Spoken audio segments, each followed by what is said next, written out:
রব্বুল আলামিন কোরআনুল কারীমের মধ্যে বলেন ওয়া মাকারু ওয়া মাকারাল্লাহ ওয়াল্লাহু খায়রুল মাকিরিন।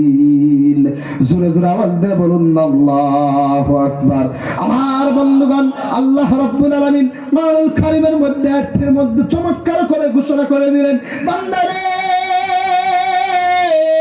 পৃথিবীর ময়দানে জমিনের মধ্যে তোমরা যতই বাহাদুরি করো না কেন, যতই মক্কর করো না কেন, তোমরা শরীরের বাহাদুরি করো না কেন, রক্ত মাংসের বাহাদুরি করো না কেন, জমিন টাকা পয়সা বাড়ি গাড়ির বাহাদুরি করো না কেন, তোমরা আমি আল্লাহর কাছে একদিন আসতেই হবে।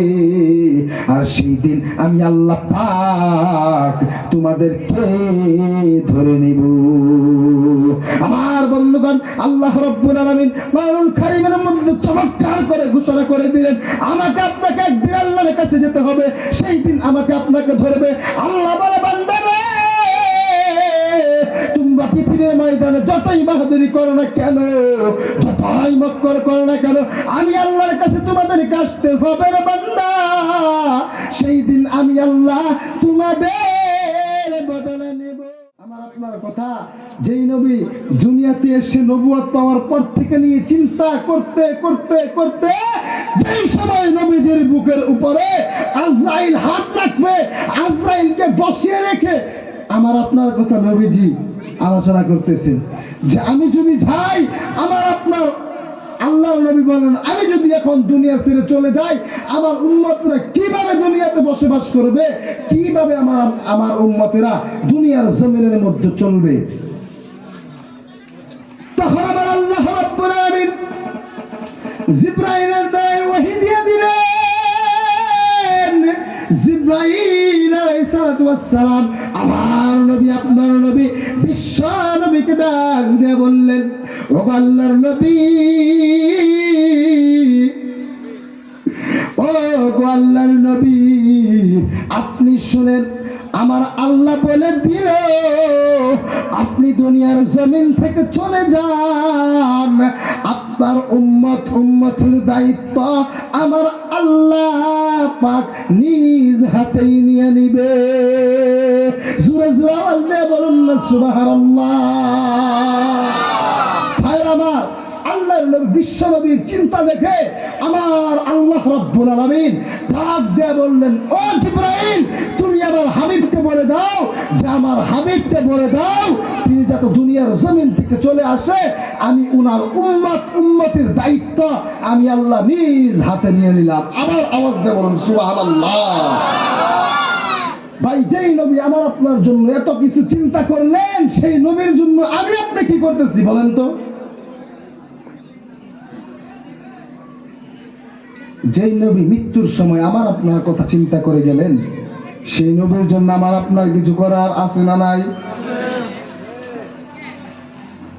দুনিয়াতে কিছু পাবার গেলে কিছু হারাতে হবে, কথাটা কি ঠিক? কিছু পাবার গেলে কিছু হারাতে হবে, আর আমি আপনি শুধু পাইবারই চাই, কিছু হারাতে চাই না। তার কারণ আল্লাহ আমার আপনার জন্য গায়েবী কিতাব কোরআন, এমন দামি কোরআন, যেই কিতাবের একটা জের জবর পর্যন্ত পৃথিবীর কোন বৈজ্ঞানিক, সায়েন্টিস্ট, ডক্টর, ইঞ্জিনিয়ার পৃথিবী সৃষ্টি হওয়ার পর থেকে এমন কোন মানব জাতির মধ্যে এমন কোন মাইকেলাল নাই যিনি আল্লাহর কোরআনের একটা জের জবর ভুল ধরে দেখাতে পারছে আর কিয়ামত পর্যন্ত পারবে।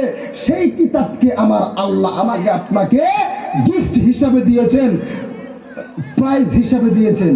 তারপর আমার আপনার জন্য আল্লাহ এমন দামি একটি নবী দিয়েছেন, যেই নবীর উম্মত হওয়ার জন্য হযরত আদম থেকে নিয়ে ঈসা রূহুল্লাহ পর্যন্ত যত পয়গম্বর আল্লাহ পৃথিবীর জমিনে পাঠিয়েছেন, প্রত্যেকটা পয়গম্বর সেই নবীর উম্মত হওয়ার জন্য আল্লাহর কাছে কান্না করেছেন, দোয়া করেছেন। ভাই, তারপরেও সেই নবীর উম্মত তাদের কপালে জুটে নাই, কিন্তু আমাকে আপনাকে সেই দামি নবীর উম্মত বানায় আল্লাহ পাঠালেন। তারপরেও সেই নবী দুনিয়াতে নবুয়ত পাওয়ার পর থেকে নিয়ে আমার আপনার কথা কান্নাকাটি চিন্তা করতে করতে করতে শেষ মুহূর্তে এসে আজরাইলকেও ঘরে বসিয়ে রেখে আল্লাহর নবী আমার আপনার কথা চিন্তা করলেন। তাহলে আল্লাহর নবী আমার আপনার জন্য এত কিছু করলেন, তাদের জন্য আমরা কি করতেছি? তাদের জন্য আমরা কি করতেছি? তাদের বদলে আমাদেরকে দিতে হবে না? আল্লাহ কয়, বান্দারে আমি আল্লাহ তোমাদেরকে বদলা নিতে চাই না, আমি আল্লাহ তোমাদের বদলা লাগে না। তোমরা যার যার কবরের সামান তোমরা তৈরি করে আসো, কারণ আমি আল্লাহ সৃষ্টিকর্তা, আমি আল্লাহ মৃত্যু দেনেওয়ালা, আমি আল্লাহ সৃষ্টি করনেওয়ালা, আমি আল্লাহ মৃত্যু দেনেওয়ালা। আমি আল্লাহ তোমাদের কাছে বদলা চাই না, তোমরা আমি আল্লাহর কাছে আসতেই হবে। দুনিয়াতে গিয়ে তোমরা আমি আল্লাহকে ভুলে গেছ, ধন দৌলত, টাকা পয়সা, নারী বাড়ি গাড়ি, এগুলো দেখে তোমরা আমি আল্লাহকে ভুলে গেছ। তোমাদের শরীরের মাংস, রক্ত, এত সুন্দর একটা ভরি, এগুলো তোমরা দেখে নিজেকে নিজেই মহান বলে মনে করেছ। যতই শক্তিবান তোমরা হও না কেন, দুনিয়াতে তোমরা চিরস্থায়ী নয়, তোমাদের ক্ষণস্থায়ী। আর তোমরা আমি আল্লাহর কাছে আসতেই হবে। বলেন কথা ঠিক কিনা? আল্লাহ এটাই বলে পৃথিবীর ময়দানে আমাকে আপনাকে জীবিত রেখেছেন, আমাকে আপনাকে হায়াত দিয়েছেন। আল্লাহ দুনিয়াতে বলেছেন, ইন্নাল্লাহ মা'আস সাবিরিন, বান্দা তোমরা সবর করো। আর আমার আপনার সবরের বলতে আমার আল্লাহ পাক নিজে সবর করতেছে যে বান্দা তোমরা আমার কাছে আসো, আমি তারপরেই তো খেলা দেখাবো। এই জন্য আল্লাহ রাব্বুল আলামিন কোরআনুল কারীমের মধ্যে বলেন, ওয়া মাকারু ওয়া মাকারাল্লাহ ওয়াল্লাহু খায়রুল মাকিরিন। জোরে জোরে আওয়াজ দিয়ে বলুন আল্লাহু আকবার।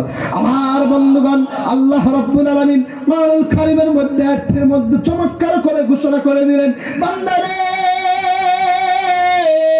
পৃথিবীর ময়দানে জমিনের মধ্যে তোমরা যতই বাহাদুরি করো না কেন, যতই মক্কর করো না কেন, তোমরা শরীরের বাহাদুরি করো না কেন, রক্ত মাংসের বাহাদুরি করো না কেন, জমিন টাকা পয়সা নারী বাড়ি গাড়ির বাহাদুরি করো না কেন, তোমরা আমি আল্লাহর কাছে একদিন আসতেই হবে। আর সেই দিন আমি আল্লাহ পাক তোমাদেরকে ধরে নেব। আমার বন্ধুগণ, আল্লাহ রাব্বুল আলামিন কোরআনুল কারীমের মধ্যে চমৎকার করে ঘোষণা করে দিলেন, আমাকে আপনাকে একদিন আল্লাহর কাছে যেতে হবে, সেই দিন আমাকে আপনাকে ধরবে। আল্লাহ বলে, বান্দারে তোমরা পৃথিবীর ময়দানে যতই বাহাদুরি করো না কেন, যতই মক্কর করো না কেন, আমি আল্লাহর কাছে তোমাদেরকে আসতে হবে রে বান্দা। সেই দিন আমি আল্লাহ তোমাদের বদলে নেব। তাহলে আমাকে আপনাকে যেই আল্লাহ পৃথিবীর ময়দানে এই যে শরীর, রক্ত, মাংস, এই নিয়ামতগুলো দিয়ে সৃষ্টি করলেন, সেই আল্লাহর কাছে আমাকে আপনাকে একদিন যেতে হবে। হবে না ভাই? যেতে হবে না? সেই আল্লাহ সবর দিয়ে রেখেছেন। বান্দা, দুনিয়াতে আমি তোমাদেরকে বলেছিলাম যে তোমরা সবর দাও, কিন্তু তোমরা আমি আল্লাহর কাছে ওয়াদা করে গেলা, দুনিয়াতে গিয়ে সেই ওয়াদার খিলাফ তোমরা করতেছ। ওই জন্য আমি আল্লাহ নিজেই সবর দিয়ে বসে আছি, তোমাদেরকে আমার কাছে একদিন আসতেই হবে। আর সেই দিন আমি আল্লাহ তার কঠিন প্রতিশোধ নেব।